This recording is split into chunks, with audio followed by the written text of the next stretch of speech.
I hope we haven't lost all of you now. Look, that was really important information.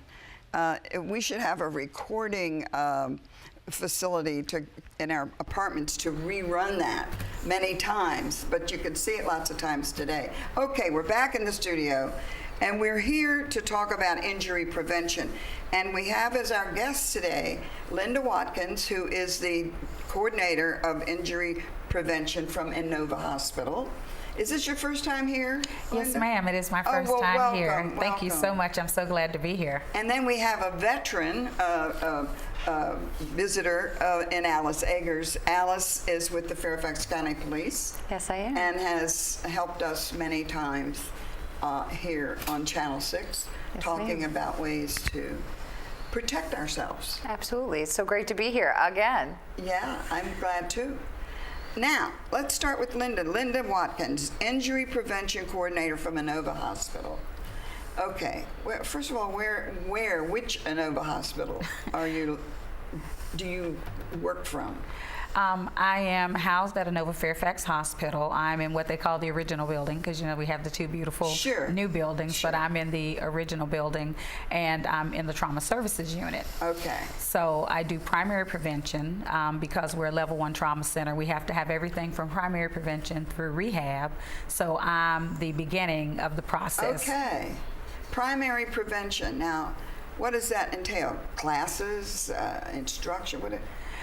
Primary prevention entails everything from education and outreach. So we do classes, we do you visit homes, professional development. We do not do home visitation. You don't? Okay. But we do refer out to agencies that do home visitation. So we put on events, we do educational offerings, and we do health fairs and safety fairs, and work also with other entities in the county like Alley to do things like car fit, car seats, and things like that. Okay. And that people get injured a lot, don't they? Yes, ma'am. People do get injured a lot. Across the board, our major injury right now is falls, and that's from kids through seniors.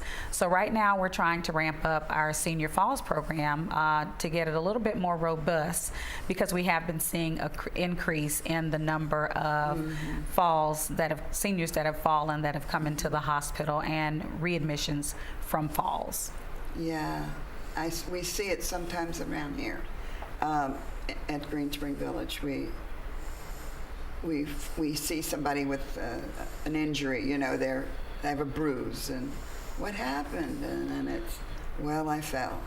I was in my closet, and I did, reach for this, and then blah, and I fell. That sort of thing happens here quite a bit, actually. And it's all over. I mean, falls I think my first introduction to falls was when I was young, and my grandmother used to go and visit people in the home that were, the sick and shut in on her church ministry. And you'd always hear, oh my goodness, Miss Annie fell, broke her hip, she went into the hospital and she died. So that was my initial introduction to falls, thinking, okay, well, if you fall and you break your hip, then you go into the hospital and you're going to die. But that's not the case at all since I've been working with falls-related projects, because now there are just so many things that we can do to reduce the risk, because we don't want people to think that falling is inevitable as a part of aging and that it's going to happen. I would just go, okay, now tell us how we can prevent this. I mean, what are the things that we as seniors have to do, and never mind just seniors, but you happen to be talking to seniors here. What do we need to do to not use your services? Well, the major thing is to change your mindset when it comes to falling, because people think, yes, I'm going to fall, it's going to happen, there's nothing that I can do about it. But we can all reduce our risk whenever it comes to falling. There are 3 major areas that you can change when it comes to reducing the risk for falling. It's your environment, it's your medical, and then it's your physical limitations. So as far as your environment, those things are moderate changes that you can make and changes you can make progressively over time. So you can modify your environment by making sure that you take up your throw rugs, making sure that you have level surfaces in your home and outside. Making sure that you reduce the clutter, because we all probably have more things than we need, and we do end up with a lot of clutter. Okay. Making sure that you Is have my face getting red? and mine should be too. But making sure that you have proper lighting in your home, because we have a lot of falls from people who don't want to get up in the middle of the night and turn on a light because maybe they have another person that lives in the home with them. They don't want to disturb them. So they get up, they don't have night lights, they don't turn on the light, and they end up falling. Installing grab bars in your bathroom, or having a toilet seat that is raised so that you don't have to plop so far down to use the toilet, and then you'll be able to push up to get up.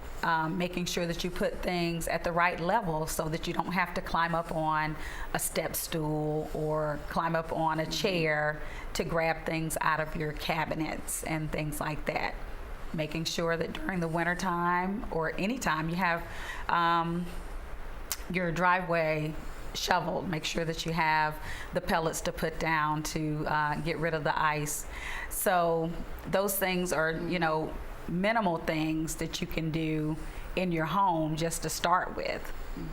I'm sitting here thinking, because of hearing all that, thinking how many of our listeners are looking around their apartment right now and saying, oh yeah, I should get rid of that throw rug in the bathroom, or or that they, like I have done, have reduced any obstacle in my way to get from one place to another, because that's been very frightening.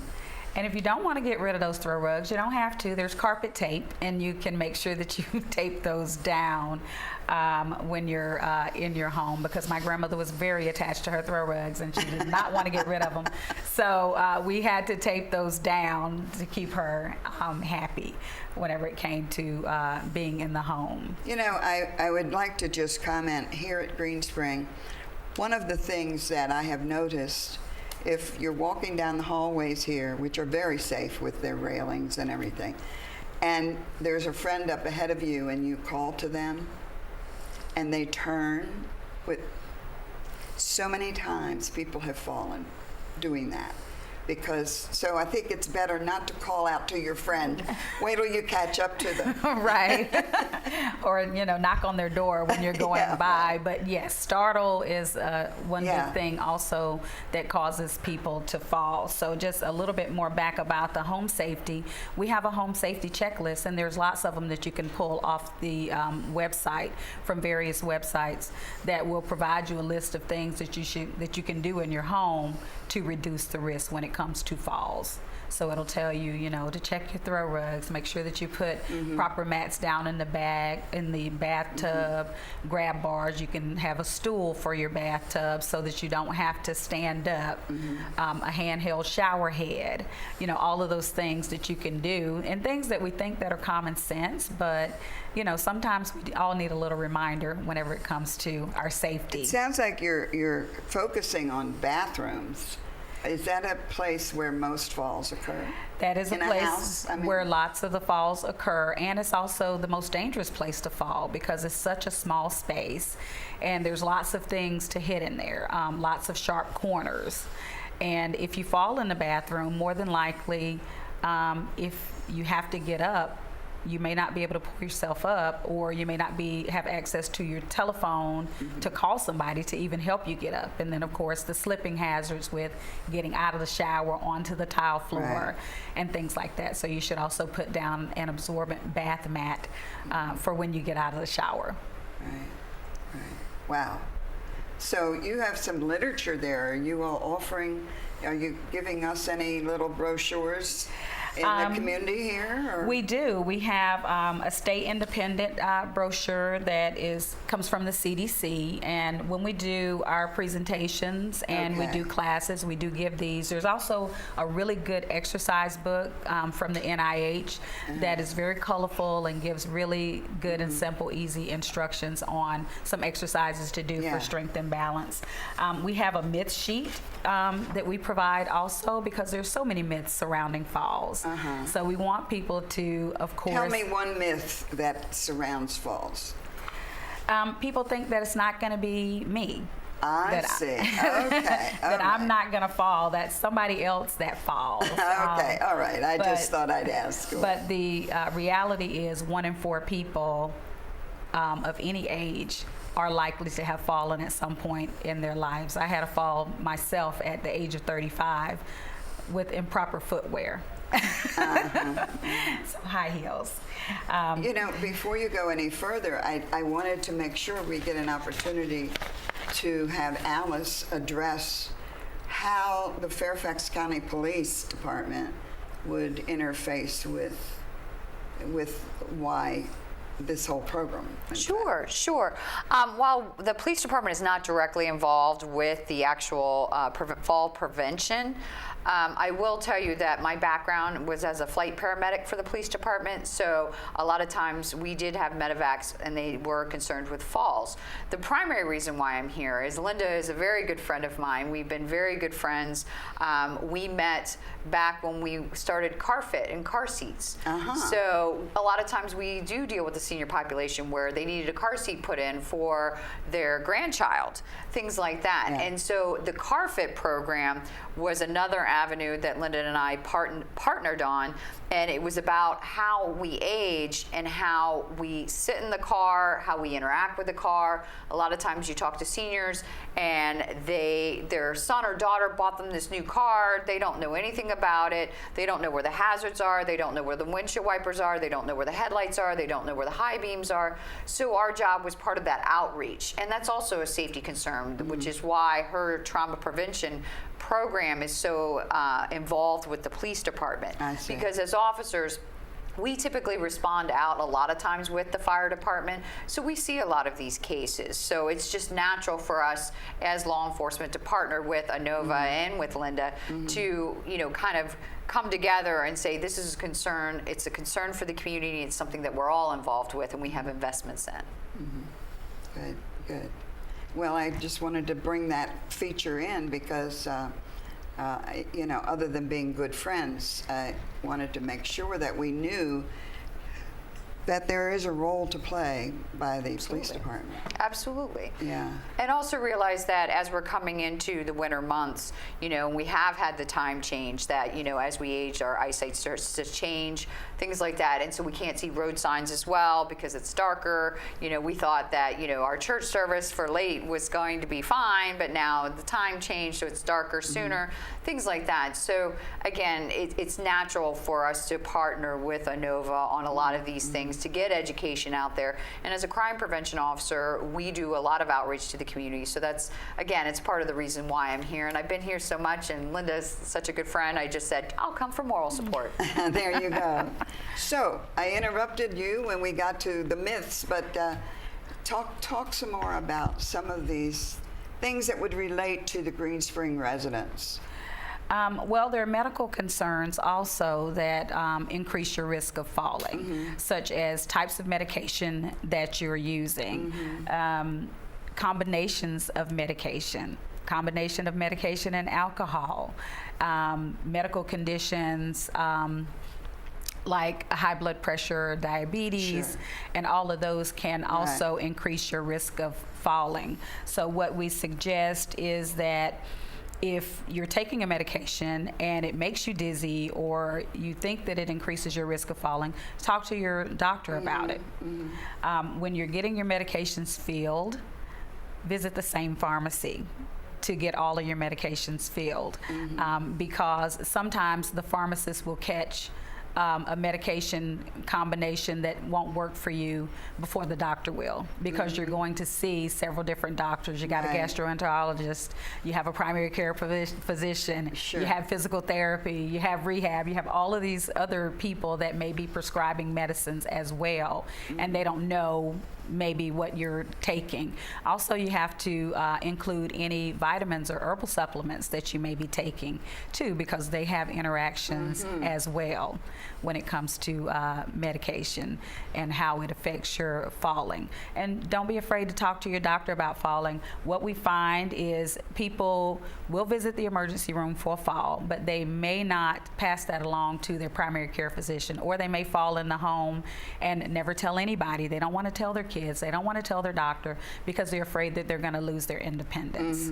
So we don't want you to be afraid to tell anybody that you fell, Right. because it's not the end of the world whenever it comes to falling. And also, once people have fallen, they have a fear of falling.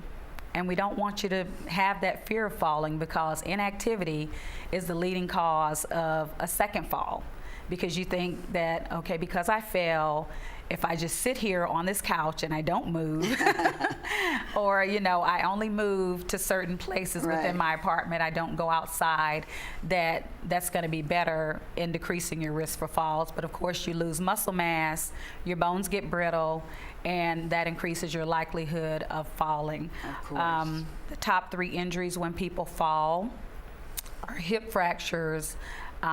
There's some traumatic head injury, broken bones, and bruises.